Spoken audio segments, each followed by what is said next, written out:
Okay, now here's the second video. So these are what my notes look like. Of course, I don't want the kids to look exactly like mine, but we work on this together. Each day we do a portion of the narrative. So day one, we're only gonna work on the setting, the character, and the problem.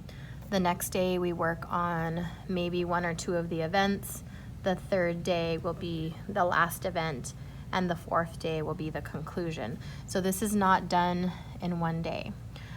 So all the kids have the same beginning. So it should start with on a quiet morning.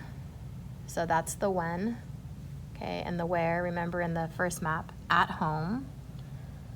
My parents, I woke up to my parents watching the news. Now here's the problem. The news alarmed us that a ferocious volcano exploded nearby. So here's my do, say, and think. I ran to the living room and grabbed all of my things. Okay, so that's one sentence. The next part is say. I yelled to my parents, "Is that for real?" That's another sentence. And then the think. I thought to myself, we gotta get out of here. So that is all part of my introduction. Now we're gonna go to event number one. So I always have the kids start with transitions, and they have transitions to choose from, and they should have them. It says, in a flash, we frantically grabbed all of our things. Okay, I shouted, "Don't forget the dog." I thought to myself, where are we gonna go?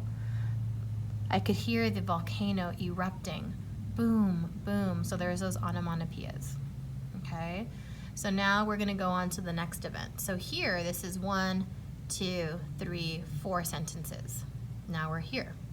Remember, this is where our twist happens. Without warning, all of the lights turned off. The explosions were getting softer, like it was disappearing. Here's the twist, because remember, above, the volcano was exploding, so now it stopped. I looked at the window and all I could see were gray clouds of destruction floating by. Out of the blue, we heard knock, knock, knock. There's that onomatopoeia again, the sound words. It was the police. Okay, they were here to rescue us. Granted, I don't have all of those sentences written because it's a map. We should only have maybe 1 or 2 words to remind us that when we do go and start typing or writing out our story, those little words will remind us of what the sentences are. Okay, then here's our transition. Before I knew it, the police yelled, "We're here to save you." Okay, I was so gracious that they were there. We grabbed everything, including our dog. We got into the police car and it drove away just in time. I could see the lava flowing to our house. Okay, so now the bottom, this is our solution.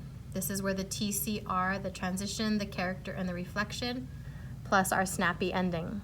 Okay, so here's my transition. Instantly, we were saved. After this day, my family and I, here's my reflection, realized we were living in a hazardous location. We moved once this disaster was over. We hope, so I added another reflection, you never have to go through what we did.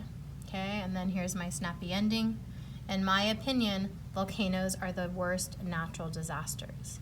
So right there is a whole story. You could see how everything flowed. So I'm hoping that this video helps for those of you that still need to help guide your kids through writing their map. Now they take this map and start typing their rough draft, and then they send it to me. I included the video on how to create a Google Doc. They have to add a title as well as a picture, and then they have to include their word wall words, at least 3 to 5. So alarmed is one of ours, disappearing, frantically, disaster, hazardous, and it's just to teach them how to be better writers, to use better vocabulary, ferocious, and these words can also be found on our word wall words on the home page of Canvas. So the kids should be using those words regularly. Okay, I hope this helps.